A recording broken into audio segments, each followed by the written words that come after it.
the get right game. We needed to see the offense, like we said, win by 3 scores. Like if they don't win by 3 scores, something's wrong. Mm-hmm. Now they did get off to a slow start in the beginning of the game. They went down the field. They ran down the field. Lamar gets the ball and he fumbles the ball right on the first drive, and it's like, oh, here we go. And then I think the second drive they ended up having the punt, so it was like, oh, come on, let's go. And then they finally got rolling. Running game looked good. Lamar was very confident throwing the football. He didn't hesitate much once he got locked in. We saw him run for, was it 60 yards, over 60 yards rushing. There was that one play where he was holding his pants up while juking people, which is only something Lamar could do. Right. He said he felt like his tights. What he said was Felt the wind. Yeah. He put the wind on his butt. And he's like, "No, that ain't right. And he tried to hold his pants up. So I guess he had to get some more elastic or more string or something to tie that up. So, but like again, yeah, he was he looked good in the game. Looked very confident in the game throwing the football. Great to see Rashad Bateman, get 2 really good touchdown catches. Looked like they were definitely gelling. We'll get to obviously the Steelers game, so the disparaging news obviously today about Rashad Bateman, but they looked good there. Glad to see Deontay Walker finally get out there. I don't know how many snaps he played in the game, but obviously he did score that touchdown. Nice toe drag at the back of the end zone. So, hoping, considering the wide receiver situation going into Saturday, I think we'll definitely see a lot more Tez Walker in this game. But they also said, Monken and them have said, look, this guy's been working like all year since he got drafted, and he earned his way on the field. So obviously with Deontay Johnson situation allows, a lot of times we look at situations like this where guys either not playing or get hurt or whatever. It's always an opportunity for somebody else to step up. So right. And look, we said in preseason that we were expecting Deontay to make an impact on this team, maybe a little bit earlier, than week 15. But, It is what it is. If it happens now and he becomes that X factor for the Ravens in the Steelers game, then great. Defensive side of the ball, they looked okay. I mean, they did okay considering, they did fine. They're playing the Giants offense. I mean, I think Tommy DeVito ended up having to lead the game. Did he get hurt? I don't know if he got concussed or something. Yeah, I think he got concussed. Yeah, so he ended up leaving the game, and they had to basically start their 4th-string quarterback in that game. But the penalties, man, they had 12 penalties for 100 and something yards, broke their season record this year of the most penalties committed. Not good. They can't. They just can't seem to. If you look back at, I think I look back at all 22. Both of the Giants' touchdowns were scored because the Ravens' defense would not get off the field. They were on 3rd and longs or whatever. The Ravens would make a good play on defense, but it came back because there was a holding penalty or a defensive pass interference penalty or a legal face mask, like something. It was always something, and it just led the Giants go down the field and then scoring 2 touchdowns. Obviously that late one was being a trash touchdown, but they scored 2 touchdowns pretty much off of Ravens penalties. And here we are in week 15. Thought this was, cleaned up kind of after that Eagles game. Got worse. I think just it's now no longer a bug anymore with this team. It's the feature, right? They're just going to commit penalties. They just kind of have to hope that you really now just kind of have to hope a wing and a prayer for this Ravens defense that they can just get takeaways. I said that weeks ago that this Ravens defense, in order for them to get off the field now, they can't even be 3 and outs because they're getting so many penalties now on 3rd down. And the only way they're going to really get the ball back now is getting takeaways, forcing fumbles, getting interceptions. So that's all pretty much took from this game. Derrick Henry looked okay. They didn't run him too much. I mean, the game was pretty much over by the 3rd quarter. Yeah. But we did see, was it Rasheen Ali? Rasheen Ali, yep. Rasheen Ali sighting. I think he got like 2 or 3 carries at the end of the game. Didn't look explosive a lot, but look better closing out the game than we have in previous wins. Yeah, I'm like they needed to have, I would like I would like to see him be utilized more, just wearing down Derrick Henry at this point. And it was nice to see Justice Hill get back involved into the screen game. We see how deadly that is. Like getting Justice Hill involved in that screen game is just like his explosion is just like remarkable considering he had that Achilles injury a couple of years ago. It's crazy. He didn't lose any speed. So, Mm-hmm. But it also tells me too that maybe Keaton Mitchell. I don't know with him. The fact that Rasheen Ali saw the field on offense before he did as a running back. I don't know. I think we said in the group thing. I hope the Ravens didn't ruin him. Yeah. I don't know what his surgery and recovery was been like, but apparently it's not good enough to the point where he can't even get carries at this point. So, but again, that's all I took from the game. The penalties obviously for defense to clean it up, but I think it was nice. It was good for Lamar. I think the best thing was to see Lamar confident throwing the football, not hesitating, because I think the last couple weeks before the bye week, he was hesitating a lot, didn't know what he wanted to do, but he looked a lot more confident. When he decided to go, he went. When he was like, I'm going through football, he threw the football. So making the decisions there and deciding to go. So Mama Jackson, thank you for yelling at your son, getting it and just getting in his head, like, look, tell him, like, be who you are, man. Be all you are, son. Like, don't forget about the narratives, forget about all that stuff. Just go play football. So I'm glad she did that. Yeah, agreed, man. I think it was a good game. I mean, it's really hard to, critique your team when they're going up against a team like the Giants, because obviously, the Giants are who they are this season, and it's just kind of a hard point of reference when you're trying to evaluate, the offense and the defense. But I mean, it's still a good thing because one, the Ravens, what we've been notorious for has always been like playing down to competition, which we've noticed has been an issue for us in the past. And it's just one of those things where it's like you just can never overlook a team in the league, but the Ravens even more so, just because these things happen for whatever reason throughout the season sometimes. So it was good to see that, they beat this team the way they were supposed to. I think, outside of that Lamar fumble, this is probably going to be a 40-point game. So, I mean, with that first drive, they were kind of going right down the field on them. And then, we had the fumble. But outside of that, man, Lamar was clicking on all cylinders. He looked calm, comfortable in the pocket. He was in rhythm. He had more touchdown passes in 5 than incompletions with 4. That's just as accurate as you can probably be with the football. He was taking care of the football outside of that fumble. And he was spreading the ball around and getting everybody involved. And you made a good point about Justice Hill just being just super electrifying for us this year. And he kind of like went away for a little bit, like through this last few weeks. And we were kind of like, okay, well, where's Justice Hill? I mean, he was explosive on these wheel routes. He was explosive in the screen game, and we didn't see that. It was good to see them get back into that mode, get back into the screen game and get him involved. We saw him catch, I think it might have been Lamar's 5th touchdown pass, 4th or 5th, where he just kind of, it was just a dump off pass outlet. He saw Justice Hill on the sideline and he threw a super low pass, and Justice Hill made a tremendous catch. And as soon as he caught it and brought it up to his body, he just full speed ahead and just nobody could catch him. So good to see. And Rashad Bateman, what a game.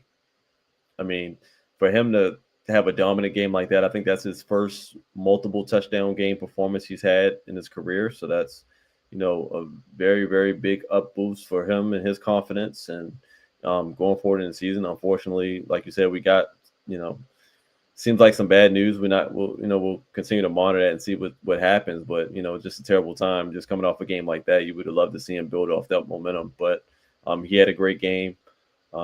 Andrews looked good.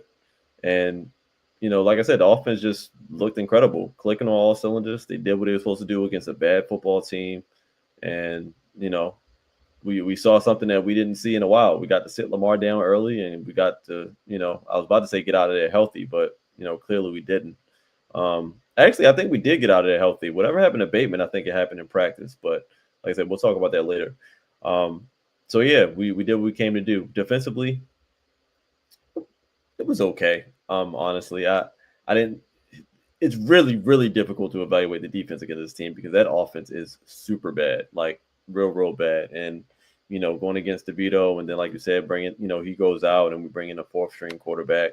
I mean, this is a scout team at this point, so it's really not. We can't really see, what it is. But defensively, even though it's hard to evaluate, I think we just kind of, just got to take it for what it is. I think one thing with one issue that I am concerned about is Brandon Stevens. He did not look good in that game. I mean, I do understand, you got Malik Neighbors and you do got some weapons, even though the team offense is not really that good. He just didn't look bad. He just looks like he's in no man's land. When the ball's in the air, he just has really, really a lot of trouble locating the football, and for whatever reason. And the fact that he couldn't locate the football in this game and he was just drawing all of these penalties and just be constantly out of position, that was the takeaway that I saw that did not look so good, and I did not feel so confident in going forward. Brandon Stevens got to figure that out on that side. In the meantime, I know we're not talking about the Steelers yet, but we're going to have to figure out, something else. I mean, for the Steelers game, you might be okay because I don't think Pickens is playing. But like I said, we'll get into that later. But Brandon Stevens was probably the only negative in this game that I saw. Hopefully, this Keaton Mitchell thing back on offense, hopefully that's just maybe they're just saving him for something special. I don't know. It doesn't look like it, but it remains to be seen. And shout out to John Harbaugh, I guess, because they're saying that he created that Tez Walker play. I mean, that's what they said. I mean, the play was called Harbaugh, and they did confirm. I saw a confirmation of that from Jameson. Was it Hensley? On Twitter, he confirmed that this was a play drawn up by John Harbaugh, and if that's the case, shout out to him. I mean, whatever. If that's his only play and he's going to touchdown, I'll take it. But yeah, not too much to take away from this game. They did what they were supposed to do, but that in itself is a win. That's a win for us because we don't always do that against bad teams. No, especially this season, right? Like last season, we didn't see it as much. Like the Ravens pretty much dominated a lot of bad teams, but this year they have seemed to struggle. And I'll say with that, Harbaugh drawing up that play, that's like putting like a writer's credit on somebody that adds like one word to a song. You get a writer's credit technically because you added something to the song. That don't mean you're actually like constructed the entire thing. So I'm like, maybe he was like, Monken. They probably drilled the play like, Monken, who do you think we should throw to? This one right here. That's Walker. Okay, yeah, throw it to him. The touchdown. Mm-hmm. That's probably what that was. Yeah, that's probably what that was. Yeah, and also, I'm glad. Look, I think they said it's the first Ravens win in Giant Stadium since like 1997 and 98. Apparently, we haven't beat the Jets or the Giants at home in like a long time. Like it's been a long time. Apparently, I'm surprised about the Jets. Yeah, no, not me the Jets. I remember that Ray Lewis. Yeah, when Ray Lewis hit that line, that tight end across the middle. I think was that Kellen Winslow? Kellen Winslow or Winslow Jr. Yeah. I'm pretty sure we won that game. But I think the Giants. Yeah, I think for the Giants, we hadn't beaten them in New York in a long time, which I didn't realize. I was like, oh, okay. I mean, I'll give you only play every 4 years. Yeah, and stuff like that. The only time we would really meet them in the playoffs would be for the Super Bowl. So I get it, I guess. But no, yeah, it's again, it was the game. What I wanted to see was make sure Lamar was confident in what he was doing, and he was. They got the ball to Zay Flowers. They got the ball to Mark Andrews. Still didn't really see Likely that much. I think Aguilar got a couple catches as well. But for the look, defense is going to be important in the Steelers game. Like they can't. The penalties are going to kill this team. They got to figure it out. And a lot of it is correctable. That's the one thing about all this. And I think Nnamdi too. He has the most, like for the Ravens. He constantly now, I've seen all season, gets those like elite, when he's like trying to rush the quarterback, constantly has his hands up in the quarterback's face mask. And they're going to call that every time. He's been called like that at least 5 times this year, where he's just putting his hand up there. Like you got to do a better job of like gauging where he is and just grab for the jersey. Just grab the jersey. Stop trying to grab up here or whatever like that. Leave Brent Urban. If Brent Urban's in there, let him be the one to knock footballs down, which I think he did in that game. I think he did that. He got a couple tips. Yeah. So I think they really need to consider Brent Urban and more on those passing downs, for sure, especially if Russell Wilson's going to throw this stuff over the middle or whatever. Without Pickens being in the game, I think anticipate a lot more stuff being underneath or over the middle, and the Brent Urban might be crucial in that sense. Yeah. Let's move on to week 15 around the NFL, which was we had some good games this week. Yeah, real good we had games. some really good games this week compared to last week. That Bills Lions game, man. Man, yeah, they were just going back and forth, man. They were going back and forth. I guess we can start there with the Bills and Lions. 48-42.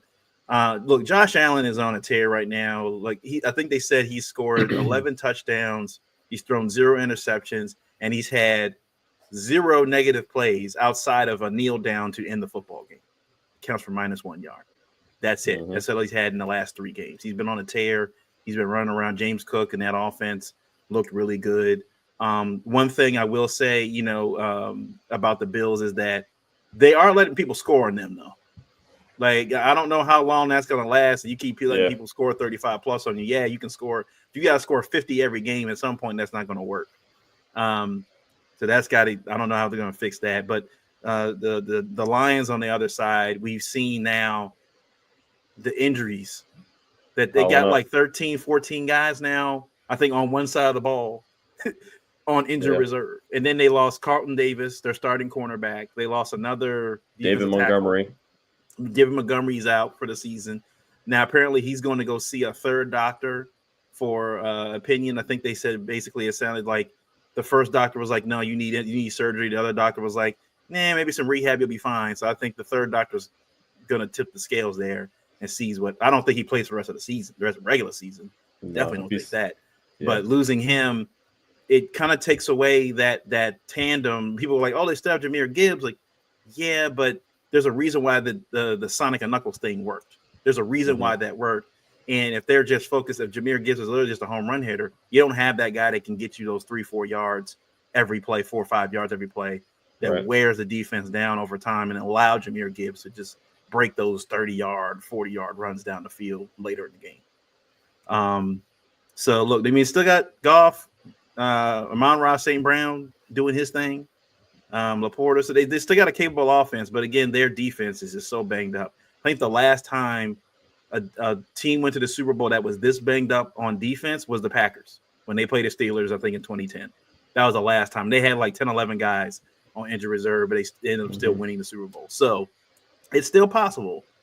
But with the NFC right now and how tight it is with the Vikings, with the Packers, the Rams, these other teams like the Eagles. Yeah, I don't know. It could be wet war of attrition thing for the Lions, but it was a hell of a football game. Yeah, it was great to see. Yeah, it was that was. I mean, 48-42. I think that was probably the highest scoring game this year. Just period. And it lived up to the bill. I mean, Josh Allen has been on a tear. Like, he's really, really trying to get this MVP. And it helps when you got a nice little running game too. I mean, James Cook has been on fire as well. I mean, he's been getting over 100 yards, a couple of scores himself. And Josh Allen's just been spreading the ball. I mean, he's been spreading the ball to everybody on that team. They got so many different weapons between, Ty Johnson, Keon Coleman, Shakir, Curtis Samuel, Matt Collins, Ray David, Dawson Knox, Dalton Kincaid. Like, look, it's like an all-star team over there. Like, they literally have just weapons all over the place. And that, when you got that type of supporting cast, those are the numbers it's going to equate to. And with Detroit, I mean, Detroit is still a very, very scary offense. Like I said, losing David Montgomery is big because, I mean, those are really the only 2 guys that run the ball at all is Jahmyr Gibbs and David Montgomery. So now that you lose one of them, it's not as, it's not like, okay, Jahmyr Gibbs can pick up all the slack because he's not going to be able to be on the field on every snap. So they're going to have to go and find somebody else. I mean, their play calling has been really, really creative, and they found ways to, switch up the run game and turn make like a short passing game into an extension of the run and things like that. But it's gonna hurt, and also the injuries on defense are even more important because their defense hasn't been able to stop a lick either. So yeah, it's getting real spooky for Detroit. I mean, they only have 2 losses, but there's no telling what this could amount could snowball into down the line when it comes to playoffs and things like that. But yeah, hell of a game. Not really much more to say. Just a lot of fireworks in this one. I enjoyed it. And I guess we just got to look forward to the media glazing Josh Allen for the next several weeks again. Yeah, I mean, they're watching the shows this morning, and they basically have already said, even with 3 games left, with Lamar facing a tougher schedule, he's got Steelers this Saturday, he's got the Texans coming up, and the Browns. Meanwhile, the Bills got the Jets. Was it Jets, Patriots, Jets, something like that? Yeah. Like it's like I think at some point the Jets are going to sit Aaron Rodgers at some point. They're going to sit him at some point. They don't want to get him hurt if he comes back next season. Yeah. So they really have nothing else to do. But Lamar, look again. Lamar will change a lot of minds if he goes out there Saturday and plays like plays like himself. Yeah, he plays like himself, right? So he'll change a lot of narratives if he's able to go out there and do that. Another game to look at: the Broncos beat the Colts 31-13. Look, man, the Broncos, since they lost to us, they've been figuring it out. They've been figuring out that defense for the Broncos is making things happen. That linebacker they got there, I can't remember his name now. That linebacker they got for the Broncos. Who is it? I can't remember his name either. Kobe. No. I can't remember which one. It wasn't Brandon. No, Brandon Jones is the DB, I think. Nick Bonito, I bet. Nick Bonito. Okay. Yeah, that's his second pick 6 now in 2 weeks. So yeah. Obviously, they've been balling, man. That bad pass by Adonai Mitchell, where he's like he gets the football on the flea flicker or whatever. He turns the laces around, literally takes his time, and then throws backward. Towards it. It looked like a Tyler Huntley kind of throw. It was slow. Yeah. That ball was slow, and then Nick Bonito just ran that thing in for a pick 6, man. So yeah, I mean, it wasn't really great quarterback play from either side. I mean, one defense just played a lot better than the other one. Because Bo Nix still had 3 picks. I mean, he had 3 TDs, but he had 3 picks. And I think Anthony Richardson on the other side, I think he had 2 picks and no TDs. Yeah. So it wasn't great QB play. It wasn't, and Denver did do this pretty much without running the ball at all. I mean, they had no run game. They had a total of 72 yards. That was split between 5 people. So they didn't really have a rushing attack, and for them to put up 31 points without that, I mean, obviously the defense was giving them short fields and the turnovers and things like that. So yeah, they figured it out though. I mean, they went in the way they're supposed to win. Sean Payton's got him. Look, I give credit to Sean Payton. I think a lot of us had our doubts going into the season, especially I know watching Bo Nix when he was at Auburn before he went to Oregon, and he was not that good. And look, I'm not saying he's good now, but at least Sean Payton is getting out of him what he can get out of him right now this year. Maybe next year he gets better, but they're doing well enough where now if he stops turning the ball over, this team would look a lot better. But that's going to be a team to watch. The Broncos, especially with that defense, they play well in the cold. That's going to be a team to watch. Come playoff time, they definitely make some noise in the playoffs. The Chiefs go ahead and beat the Browns 21-7. Obviously, in that game, Patrick Mahomes suffers an high ankle sprain. I feel like it's like clockwork now. Like this time of year, Pat Mahomes gets some kind of lower, like a foot injury or ankle injury that he has to either leave a game or he has to miss a game where the backup quarterback comes in for one drive and they still win the football. It's like every year this happens. Around this time, he gets some kind of sprain and whatever. But they already said he's going to play. He's not even on the injury report. Good, because don't be getting hurt when y'all got to play the Steelers next week. Don't be getting hurt now. We need you out there. It's not, and plus it's not all the number 1 seed for the Chiefs is not locked up yet. The Bills, I think if the Chiefs lose one, I think if they lose one of the next 3, depending on the game, I'm not sure which one it is, but the Bills win all 3 of theirs. The Bills can take the number 1 seed from the Chiefs. Yeah. So I think it's 2 losses to 3. Yeah, and Chiefs have. So they can't. It's not one of those situations. No, it's 3 losses to 1. I'm sorry, Chiefs still only won. Lost that one game. Okay, so if they lose 2 out of the next 3 and the Bills win all 3 of theirs, then the Bills would probably get that W. Get the number 1 seed. So it's not all locked up. So they still have to continue to play, for them. So that'll be interesting to see. I did hear that it looks like Hollywood Brown will be activated. I think he's coming back. Arizona. Just in time for the playoffs. For the Chiefs. For I'm sorry. Chiefs, That's what I now, meant. Yeah. He just hasn't played. I don't think he's. I think Yeah, he played one he's game. been, He's yeah. played one game, I think, for the Chiefs. So I think Man. apparently he'll be back. Andy Reid, he'll be man. back. Andy Reid be doing this on purpose, man. He's like putting it's them on like ice, so we need you. Belichick used to do the same stuff. Like, we're gonna let you play. You're not gonna play all season, but we need you to play in the last 3 weeks of the season and the playoffs. So you're gonna play. You're gonna legit play like 6 games. That's gonna be a nice little missing piece they can add just to help them spread the field and what they already have. So look, I don't know if that's gonna help much. Like, Mahomes has been getting attacked this year. Like, he's been hit a lot. This is the most I think he's been hit in his entire career. He's been holding up for as long as he can. And luckily, he only has a foot injury. I think by now he would have ribs or something. Especially that play where he injured his ankle. Where he got contorted. I was like, he don't have anything else wrong with him. I'm like, gee. Didn't look good. Yeah. So they get the W there in that game.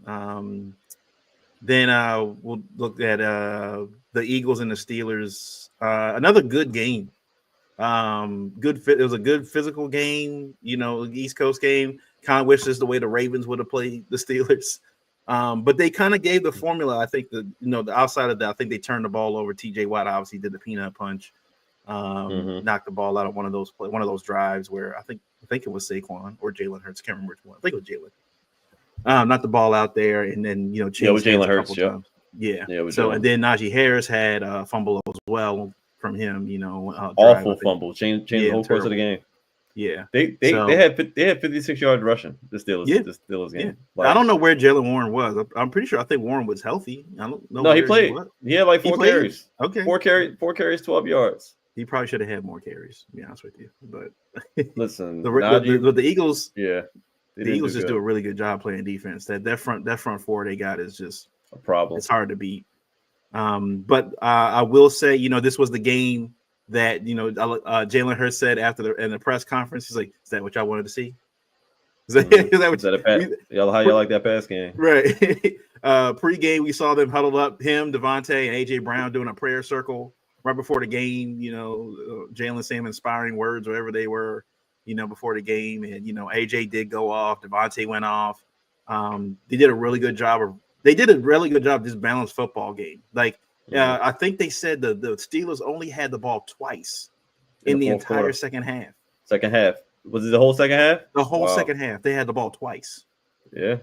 They had the ball twice the entire second half. And Saquon didn't even go off. He only had 65 yards. Yeah. But they were the thing about beating the Steelers is once you get the lead on them or you got, you can get the edge on them, you got to be able to stay alive on third downs. That's the key. 3 and outs are going to kill you against the Steelers. You can't give them extra possessions. And the Eagles did a really good job of creating third and shorts. They did the tush push a couple times, all that other stuff. Like, they did a really good job of just mixing it up. And then, of course, TJ Watt gets hurt during the game. Dante Jackson gets hurt, obviously, during the game. Deshaun Elliott gets hurt during the game. So they were banged up in the secondary there. Joey Porter Jr. didn't have a great game coverage-wise. He struggled a lot in that game. Hard matchups out there. It showed that Jalen, when he needs to, at least can turn it up. He can turn it up when he needs to.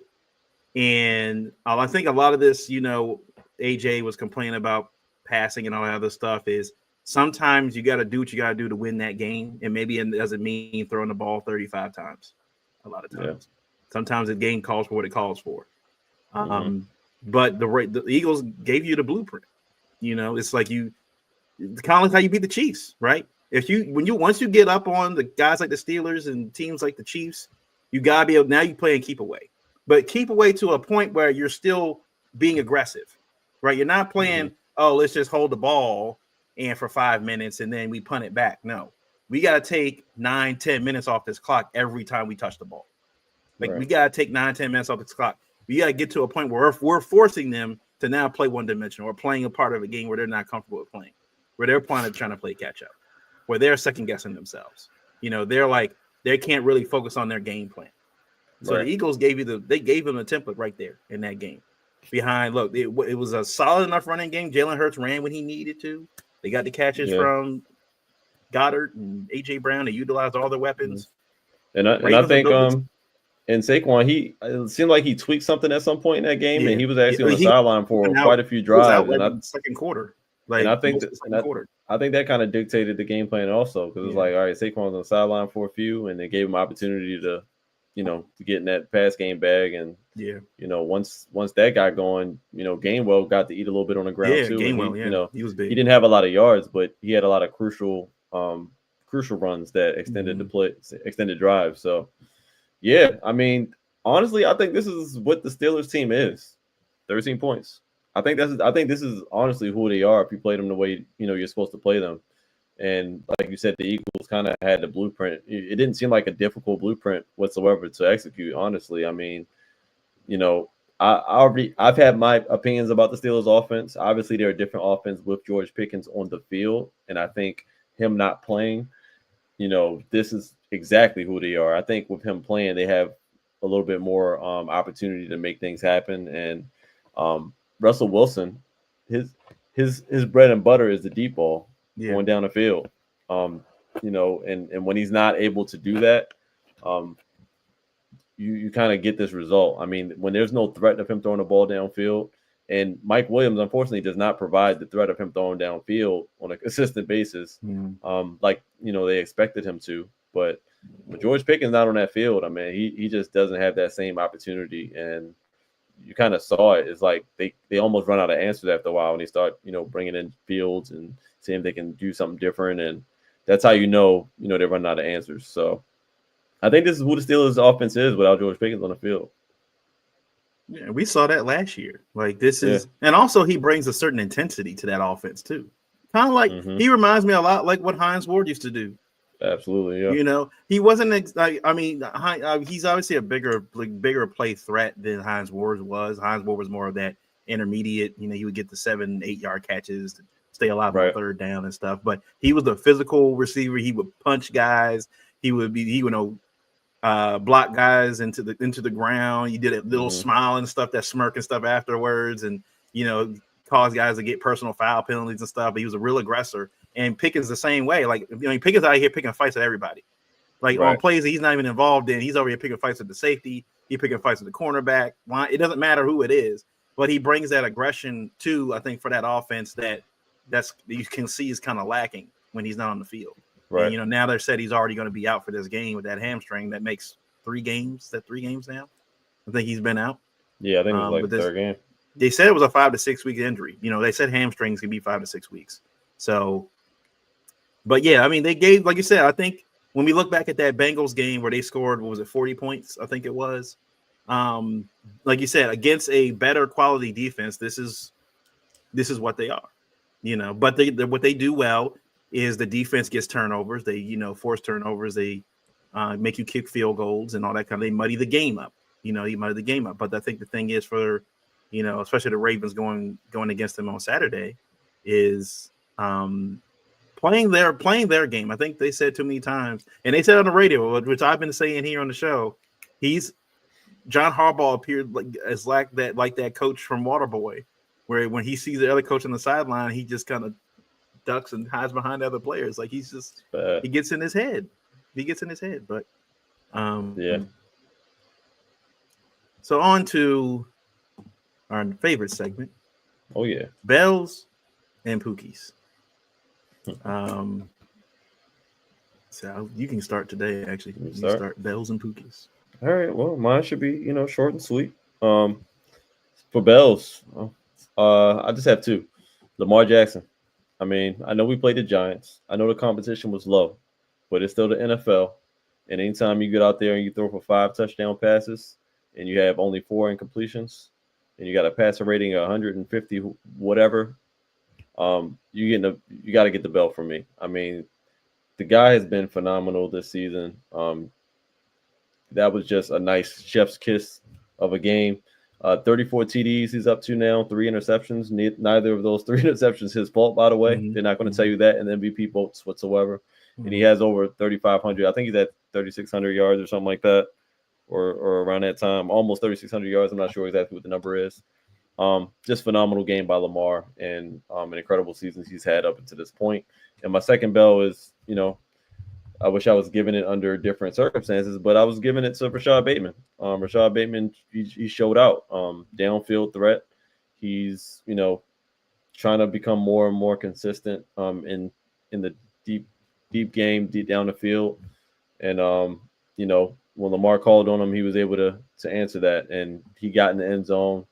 And it wasn't like wide open, it was wide open. He caught it, but he had to make moves to get into the end zone. So even just making moves after the play, he gets a bell out of me for that. So Lamar Jack and Rashad Bateman.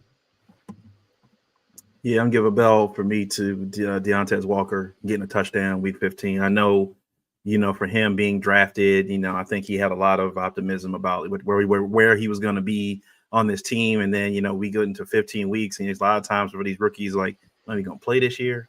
Like, am I just going to be stuck on special teams? And, he answered the call. He got the touchdown, those are those kind of plays that keep you on the field. When you make plays like that, those are those kind of plays that keep you on the field. A shout out to Ted Walker. Derek Stingley Jr. from the Houston Texans got 2 picks in that game. Phenomenal picks. They showed the one. Did you see? He got the one pick by looking at the Titantron and then turning, or he saw the ball coming to him and turns around and catches it. I'm like, come on. Crazy. How do you do stuff like that? I don't know, man. I just hope Brandon Stephens was watching.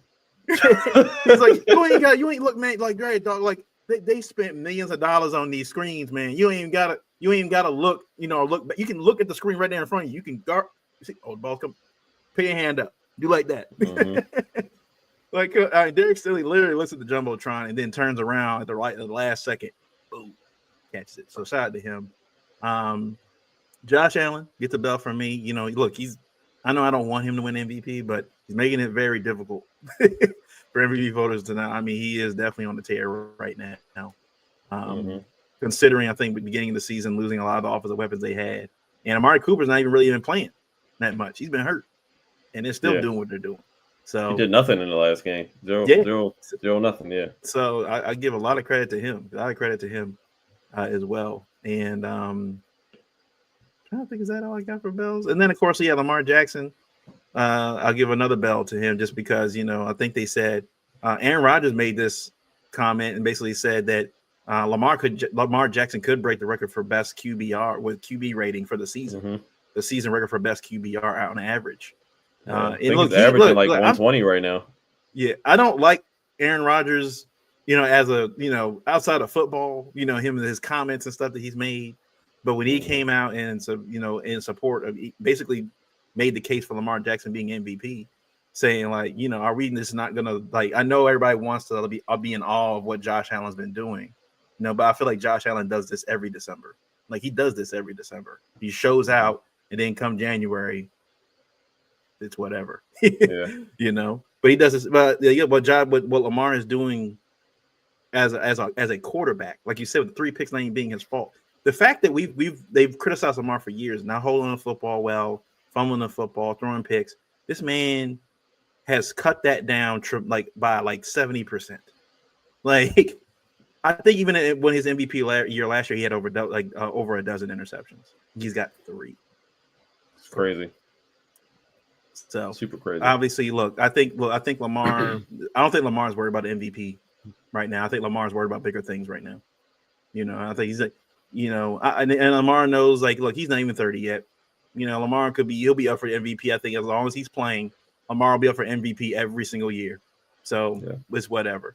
I said what I would love to see is if Josh Allen wins MVP this year, then he has a Jokic kind of playoff run where where Embiid won the MVP, but Jokic ended up averaging like a triple double for the entire playoffs, including the championship. What that year that Steve Nash won it over Kobe. Yeah. Whatever that season was. Love to see that. Like, go show him. Go show him. So, and then on to our next segment, our Pookies. I'll let you start with the Pookies. I have 2 Pookies. They're kind of similar. Jonathan Taylor going across the goal line, and he just dropped the ball. Literally, just dropped the ball before he scored. I don't know how players are still doing this. It's in 2024. We have so many examples of this happening. I think Kyle Pitts did it earlier this year, but I don't know if they caught it or not. But yeah, like, take the ball with you, man. Take the ball with you into the end zone. Do whatever you want to do after the referees throw them hands up. And yeah, you're just getting a Pookie just for being negligent and irresponsible with the football. Right when you're about to score, and the game's changed drastically after that. If we all caught that game, things did not go in their favor after that mishap. And also, a Bengals player did it. I think they had a turnover, I believe, and after he caught the interception and ran it back, I believe I can't remember if it was a fumble 6 or interception 6, but either way, it wasn't no 6 because he dropped the ball before he crossed the goal line. They still ended up winning that game, but he's still getting a Pookie because if I'm gonna give it to JT, I gotta give it to him as well for doing the same exact thing. His team just happened to win. But those are my 2 Pookies for the week. My Pookie, I got a couple. My Pookie, one of them goes to Woody Johnson. Yeah. First of all, a name like Woody Johnson is just diabolical. Real quick, this might be a unanimous Pookie from everyone here. I think Corey had him. Travis called it before we started the show, and you have him on your list as well. He with the news that came out today and reports about what's been happening in the Jets organization. And look, I think from outside, we all thought Aaron Rodgers was the main issue. Apparently, Aaron Rodgers wasn't even the main issue with this team. It was the ownership, him and his kids and his grandsons, apparently. And their video games. They were the main issues with this team. Apparently, Aaron Rodgers was very adamant about not making fast changes with getting rid of Robert Saleh, but Woody Johnson wanted to fire him anyway. When Ehrlich won, the interim head coach won his first game, Aaron Rodgers was getting ready to give him a game ball, and then his grandson comes in and gives Garrett Wilson that same game ball, and just made everything very awkward in the locker room. Apparently, he listens to his grandsons when picking players. He didn't sign Jerry Jeudy because of his Madden rating. Said he wouldn't sign certain defensive players if they had bad awareness ratings in Madden. This can't to the fact that it makes more sense because it's the Jets, right? Like if this was the Ravens or the Steelers or somebody else, like, oh, it might be genius because they have really good teams. They always have good teams. Maybe there's something to that. But then when you look at the Jets and how bad they've been since Rex Ryan got fired, that was like the last time I think they've been to the playoffs. This might be worse than Jerry Jones. Woody Johnson might be the worst owner in the NFL. I thought it was Jerry Jones, but how he meddles in things and the control stuff, whatever that may be. But Woody Johnson might legit be the worst owner in football. To run the team the way he's been running it, and basically making Aaron Rodgers look like the fall guy for all this, and meanwhile, lo and behold, it's been him and his family making these decisions, not knowing what they're doing. Like they said, these guys, they said they would come into the locker room.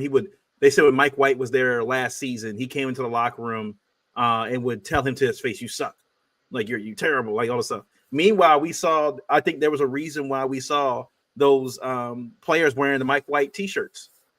Like that may have been more to that because they probably were supportive of Mike White and how well he was playing at the time, but Woody Johnson didn't like him. And they were supporting their guy because he's in the locker room with them. He goes out and plays with them. It's going to be very hard for the Jets to field the team next year. I'm sorry. Like with stuff like this coming out, I don't want to go play for the Jets. I don't know. If I'm over 30 years old and stuff, and you know what, man? I might just retire. The Jets the only team left that I can go to. I might just sit this one out. That's one of my Pookies, man. Another Pookie goes to Jameis Winston. Got benched. 3 picks. Apparently, he was not delivered from his pick sixes. Apparently, that is still something he needs to pray about because it's still happening. Mm-hmm. So, I want to believe. I want to believe in Jameis. I do. I want to. He just can't get rid of these interceptions, man. Just head scratching. Only good news is that this should be his last Pookie of the season. It should be, right. Dorial Thomas, the guy with the 3 names. Dorian Thompson. Yeah. Dorian something. I don't know, man. Yeah, he's starting. So he gets one. Another one goes to the Miami Dolphins. I'll say this right now. I think Mike McDaniel is done. He needs to be done as a head coach. He just needs to be done. I'm sorry. Like, it's just they can't win. I didn't watch that game. I just kind of followed the stats. The stat line just for fantasy football purposes. And yeah, Tua got me 3 points. Yeah, somehow I still won my fantasy game, but no help from Tua. We saw the first couple of years this offense was dynamic. You know, they had all the speed and everything else. And they still have a lot of the same players there this year, but it's just not there this year. It's just not there. And look, I don't know how much of that is just Tua, because, you know, they've always complained about his arm strength and getting the ball downfield, and Tyreek Hill, you know, not getting his yardage like he usually gets. And, you know, you got Jalen Waddle there. You know, they have all the pieces on offense you would think would be able to put up 30 points a game. Yeah. And this Texans defense is not that good.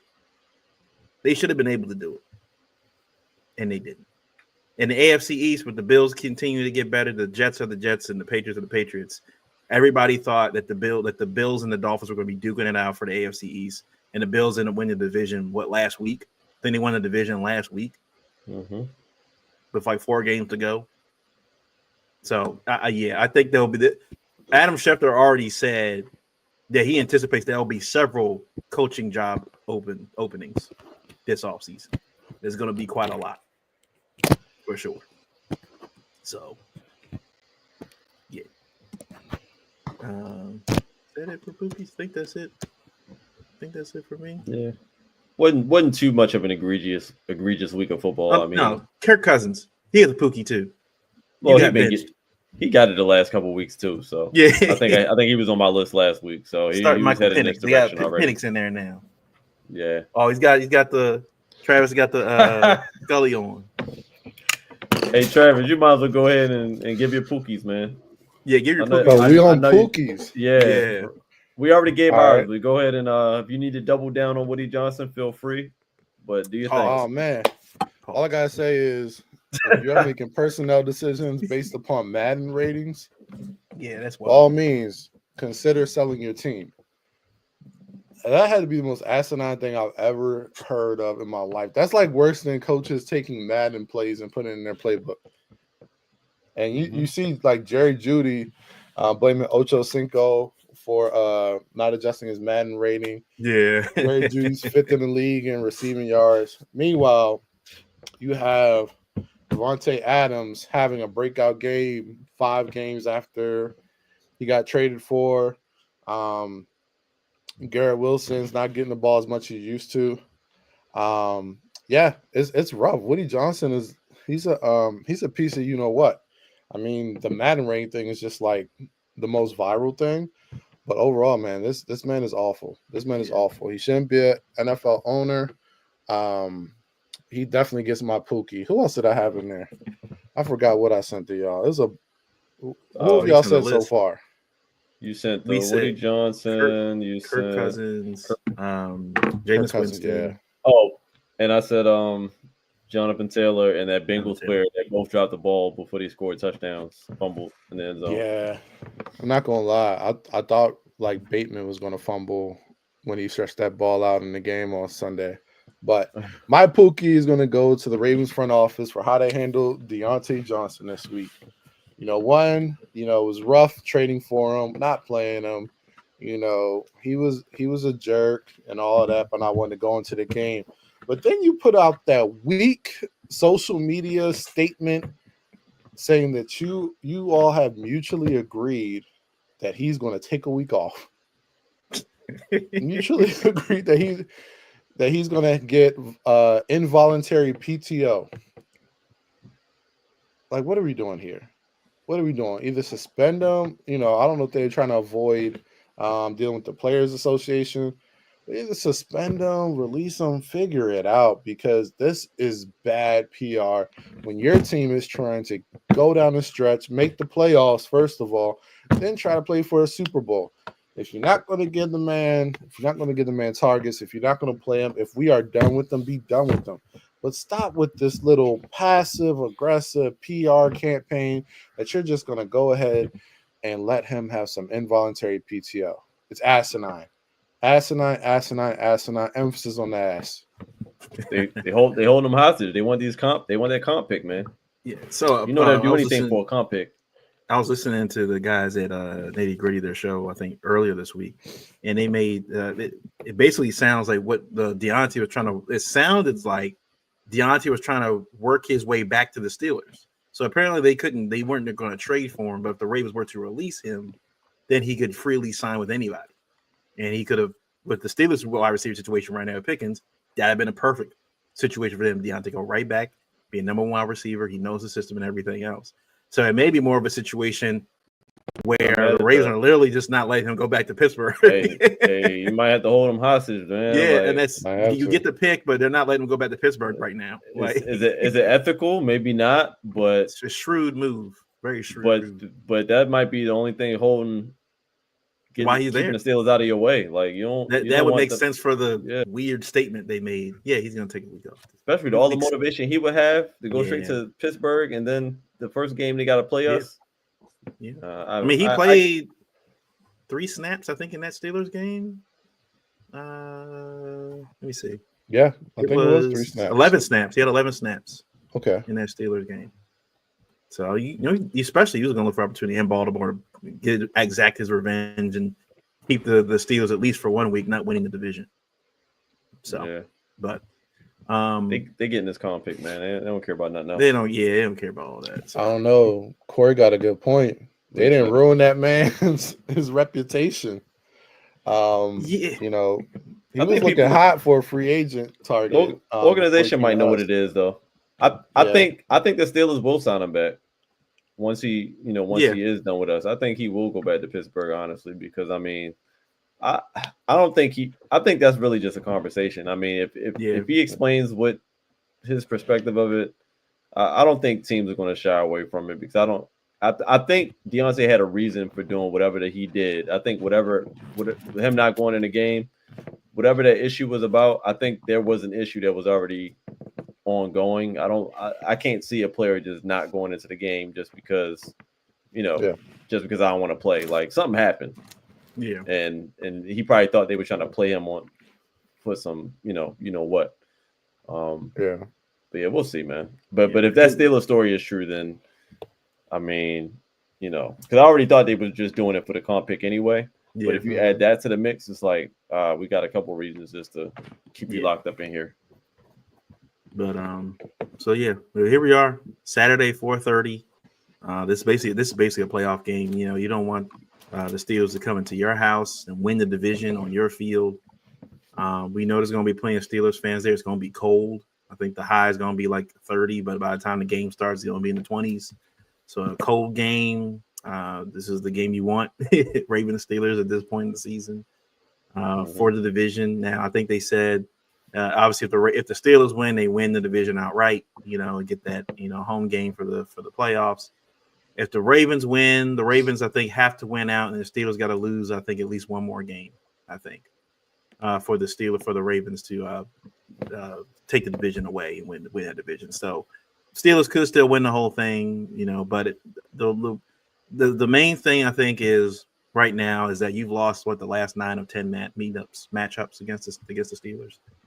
And you got to stop this trend. You got to stop this. And I think Dan Orlovsky said this too on First Take. I can't consider the Ravens a serious playoff contender if they can't beat the Steelers at home.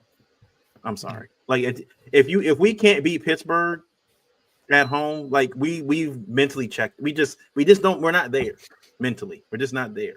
And with teams like the Chiefs and the Bills. Especially what the Chiefs are going to be like when they hit playoff mode, like the Ravens need to lock in, like for real, like lock in mode. Now they said apparently Monken was out there in practice and they were like, looked real good in practice. Monken was, out there with them, like running stuff and looked very enthusiastic and they were, excited and, they felt pumped up about the game and stuff. A lot of reporters saying that there's a different kind of atmosphere in the air for this game. So, we'll see how that pans out. Now we look at the injury report right now. And so Aguilar did not practice with a concussion. They said I think if he passes protocol tomorrow, then he can play on Saturday. So there's still potential that he could play. But Bateman was also spotted today in a boot, which is not good, especially with him and his foot issues, lingering foot issues that he has. He's questionable. We'll see. I don't know if he'll play or not. Don't know how bad it is. Falele is questionable. They said he may not play. We'll see, which may be a blessing in disguise.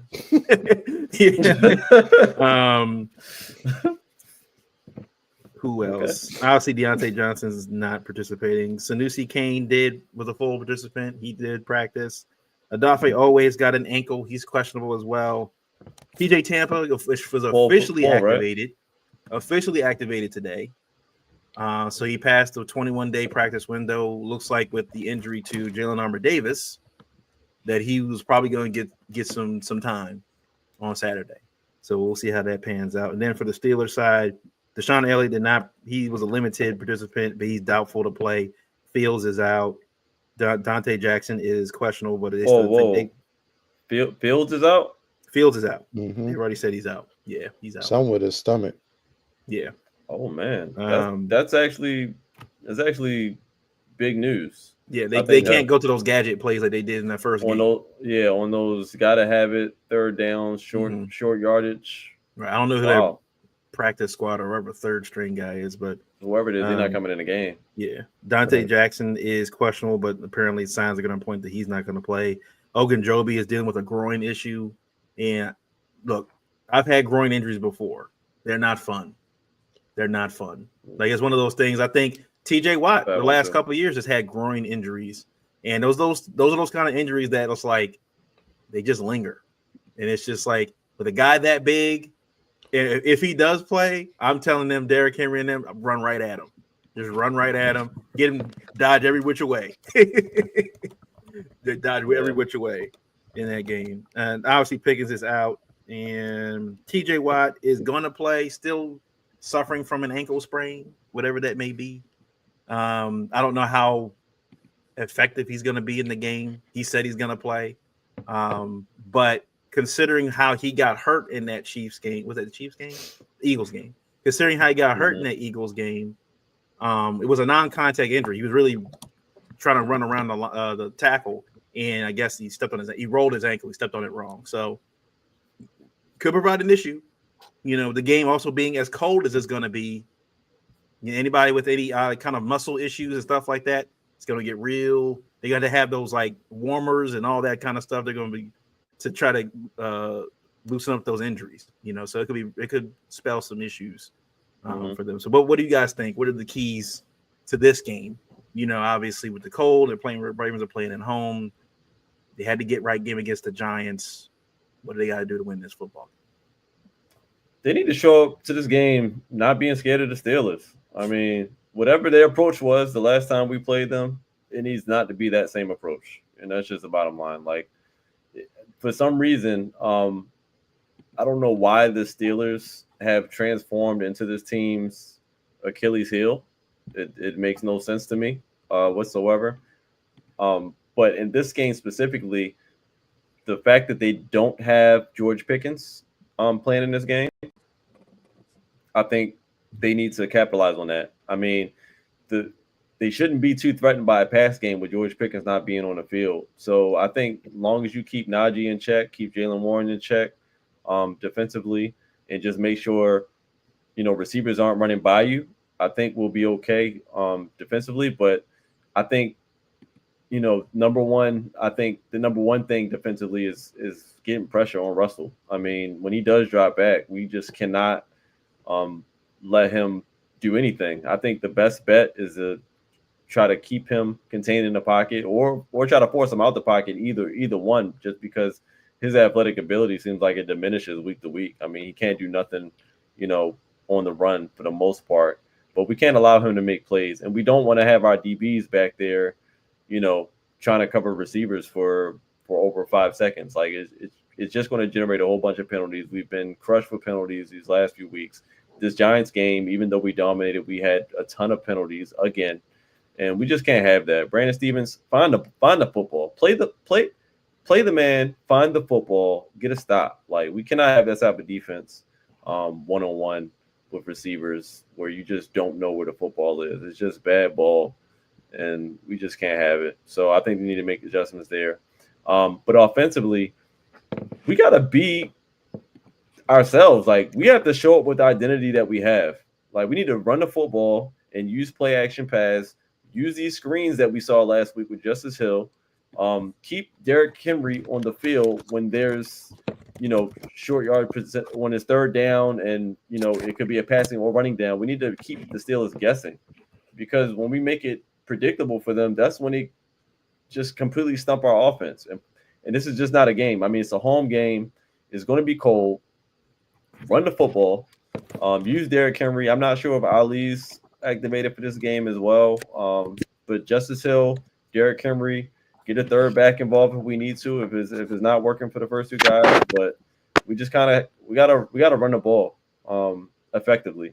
And the fact that Rashad Bateman may or may not go in this game, the better our run game is going to be, the better. The better we run the ball, the better the outcome is going to be. It's not a game where Lamar needs to be throwing, 35 times a game in a game. I think if we run the ball and maybe try to hit them with some play action, I think that'll kind of serve us better. And I think their DB, you said Dante Jackson is out, right? And Deshaun Elliott might be out as well. I mean, maybe it is a opportunity to get some pass game going, but I think primarily just make sure you run the football, run away. Well, I'm not concerned with the run game, but if we're going to pass the ball, we got to make sure we know what TJ Watt is on the field at all times. We cannot allow him to wreck the game like he always does. He's a little injured, so maybe he'll be gimpy in his game. I don't know how much he'll hold up, but we got to have a game plan for him anyway. So I think we just got to play Ravens football. Lamar got to play Lamar ball, and we got to show up to this game being who we are and not show up to this game just because of the Steelers and everything goes out the window and we just don't know what to do. So we just got to pretty much knock all of those things out with that game plan, and coaches just got to be on it, man.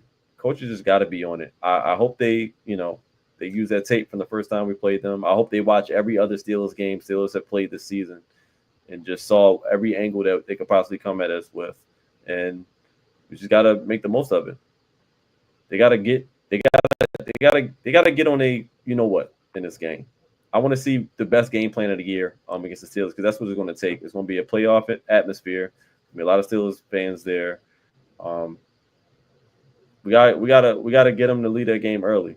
I want to see that game all. I want to see that stadium all purple by the time they're halfway through the fourth quarter. I want them Steelers fans walking out, and that's what it's going to take, man. Run the ball. Yeah, I feel like the Steelers defense can be had, and I think even more so with guys back banged up. With Watt in his ankle, Dante Jackson possibly not playing, Deshaun Elliott not playing. They're banged up on defense. And if TJ Watt plays, thinking about that bad ankle, what's the best way to neutralize a special elite pass rusher is wasted energy. We're talking about screens behind the pass rush. Corey called it out. Some draws, misdirection. Have that man running without making a play, whether it's running away from him, like, running a tight end screen behind him. Like, there's just so much we can do to allow him to waste energy.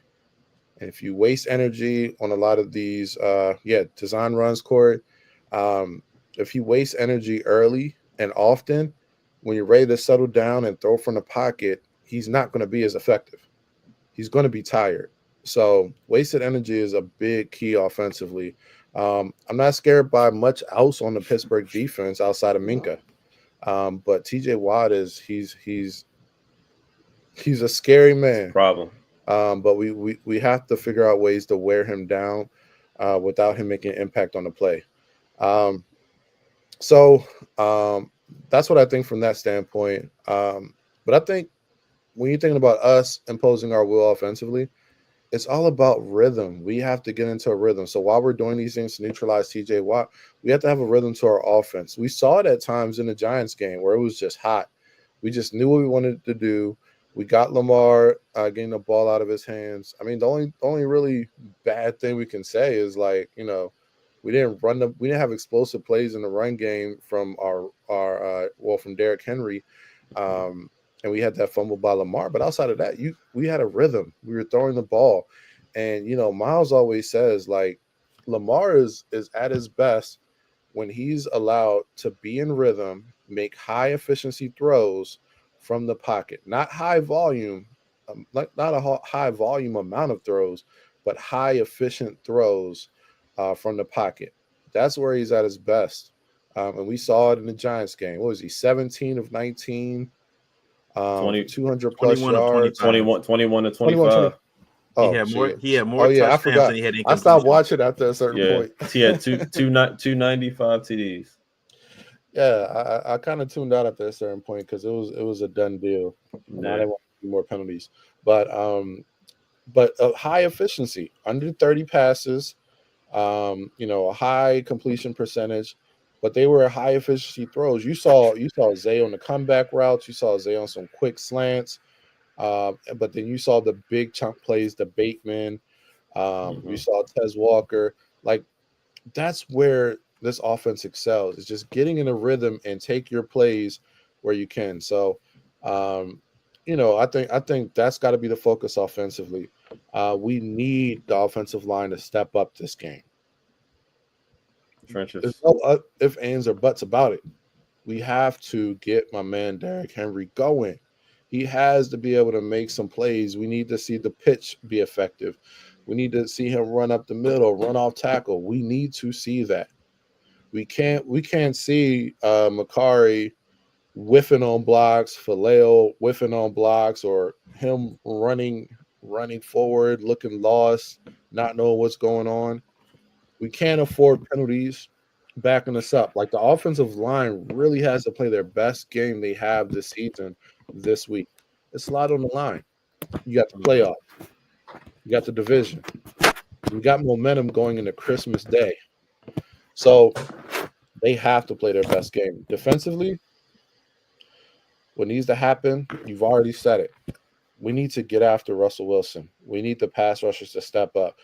Owe has been at 8 sacks for about 5 weeks now.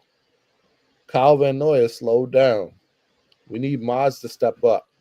We need to put pressure on Russell Wilson because he will fold. You know, the one thing I've noticed watching quarterbacks, and I think I've been super analytical about quarterbacks this year, is the quarterbacks in this league, with the exception of about 4, they completely fold under pressure, like completely fold. And Russell Wilson is one of those. If you get pressure, he's either going to go down or he's going to make an asinine play. So we got to get pressure on him. He's down his big play target in George Pickens. You know, he's probably going to be getting the ball out in the flats to Jaylen Warren, over the middle with Freiermuth. And then he's probably going to try to work it to Calvin Austin. So, you know, that's what he's going to do, but he's missing his big play threat. So we have to play sound ball. We have to play smart ball. We have to turn around and see the ball, aka Brandon Stevens. So that's what it's going to have to be defensively. You know, I think we've come a long way. We've gone from the worst defense in the league to now middle of the pack defense over the course of this year. We've gotten a lot better against the pass. But this is the game where we really have to set the tone. And I think physicality is going to be the key defensively. And it starts up front with our edge rushers in the middle of that line. Special teams, look, Justice Hill needs to have the ball in his hands as much as possible. He needs to be back there on kick returns. He needs to be back there on punt returns. He's effective offensively. He needs the ball in his hands. And I think he can make a big play. You know, I hope this game doesn't come down to Justin Tucker because I still don't trust that man. And I don't think we saw him really at all last week. Well, much. And, you know, we put Stout as our kickoff guy, it looks like now. So I hope this doesn't come down to kicking field goals because that scares me. Yeah. Honestly, scares me. But if it does, Justin Tucker, he's going to have to nail it. Pittsburgh, no, it's not Pittsburgh. It's here. Even here, it's been a little struggle this year for him. But if it comes down to it, he's going to have to make those plays. So, no, yeah, it's Lamar, like I said, 21 to 25 last week. He threw more touchdowns and incompletions. And like I said, he was super confident when he threw the football, wasn't hesitating at all. He knew where he was going with the ball. So I'm hoping that's what we see this week on offense. I think what the Ravens need to do, like Corey said, I think in the comments, is they needed to play a little bit looser, right? Utilize everybody you got. Like you said, we saw the Eagles last week when Saquon was dealing with whatever he was dealing with for a quarter or two, and they put Gainwell in there, and he was getting 5 or 6 yards of carry. And you got Smith involved. They got AJ Brown. You got Goddard involved. Like Jalen Hurts was running the football. You got to do what you got to do against the Steelers. Now, I will say on defense too, Michael Pierce will be playing in this game. He did not play in that last Steelers game. So with him, Travis Jones, and Madubuike in that interior, that defensive line, I don't really expect the Steelers to run the ball effectively at all in that game.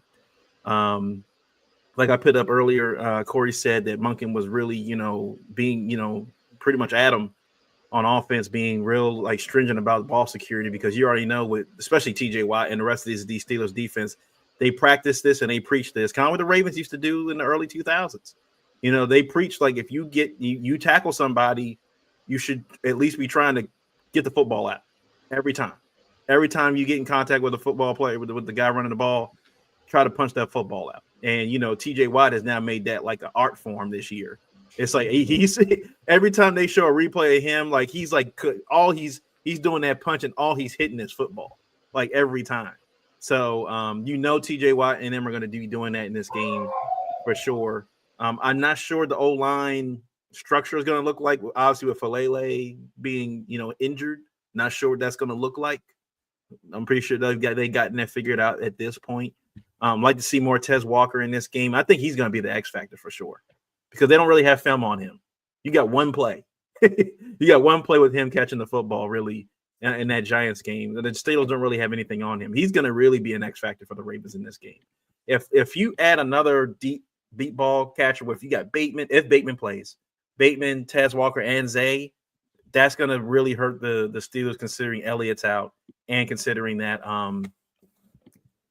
Elliott and Dante and Jackson is out as well. So that's going to be key for the Ravens too. Like Corey said, getting Rasheed out, getting another running back in there. Like it can't just be. It feels like they don't use Justice Hill as another running back, right? He's literally there for pass protection, and he goes out there for screen plays. Like that's pretty much what he does. He doesn't really run the football. So whenever he's on the field, it's like the Steelers kind of already know what they're going to do.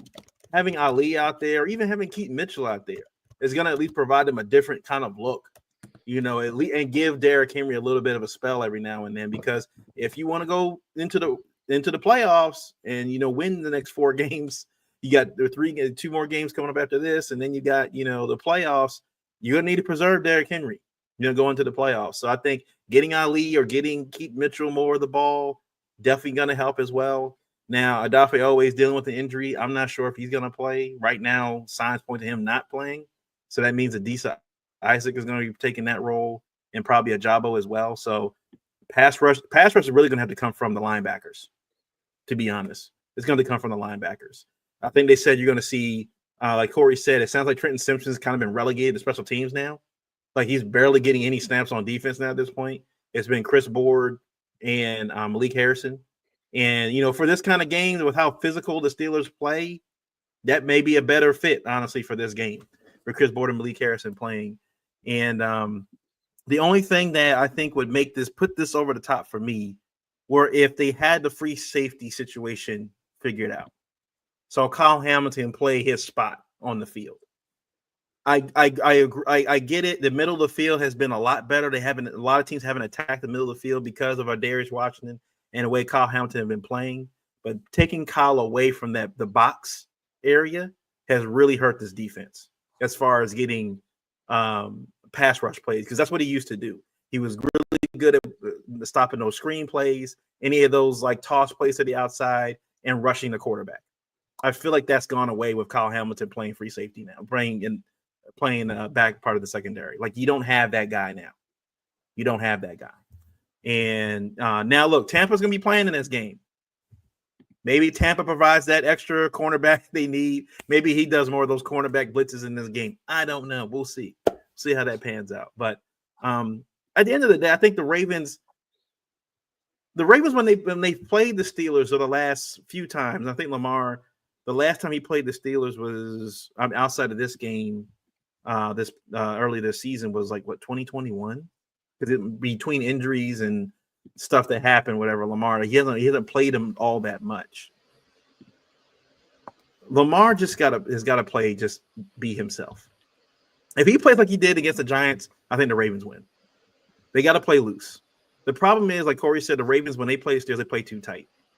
They play the way they call plays in the game is they're calling plays to not lose the football game instead of trying to win. They're playing not to lose.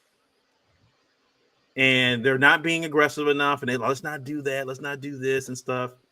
Get likely the ball more. Like you said, tight end screens. Get him involved. Get the ball in his hands in open space. Like when you got guys like Patrick Queen who can't do pass coverage, I expect Mark Andrews and likely to go off. Like work the middle of the field. Like that should be evident. That should be evident in this game. But it's all look. I'm sad it has to be like this because I look at teams like the Bills and I look at teams like the Eagles, right, where we've seen bad QB play, but they still been able to win football games. The Chiefs too. We've seen bad QB play, but they're still winning football games. They built the team in a way where it's like even our quarterback can have an off day and we can still find ways to win the football game. The sad part about the Ravens is that Lamar has to be 100% every time for the Ravens to win.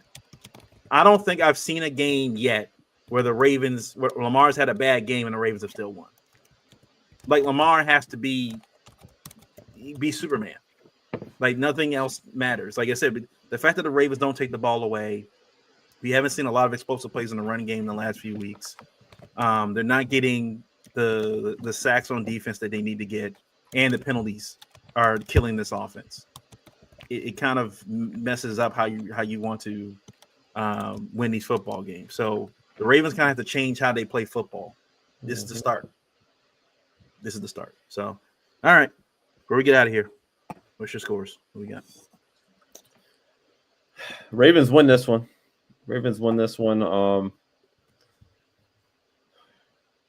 I'm going 27. I'm going 27-16. Ravens 27-16.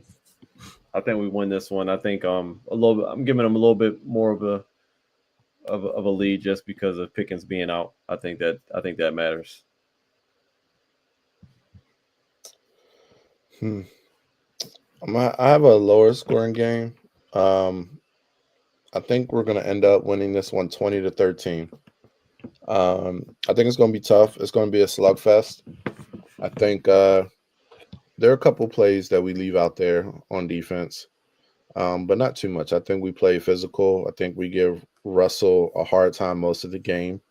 And I think offensively we kind of just control the clock. I don't think we're going to be explosive, but I think we'll be efficient. So I think it's going to come down to us just really having a long drive in the fourth quarter, put this thing away, and then stop them on defense. So I'm going 20-13. I'm going to pick a score of 24-13 Steelers for this game. For the simple fact is Ravens have lost the last 9 of 10 games. Tomlin is a better head coach than John Harbaugh is. This point in the season, this is where Tomlin makes his money a lot. And until the Ravens do it, I just can't. It's like the Ravens for time to time, even though the cards are falling their way.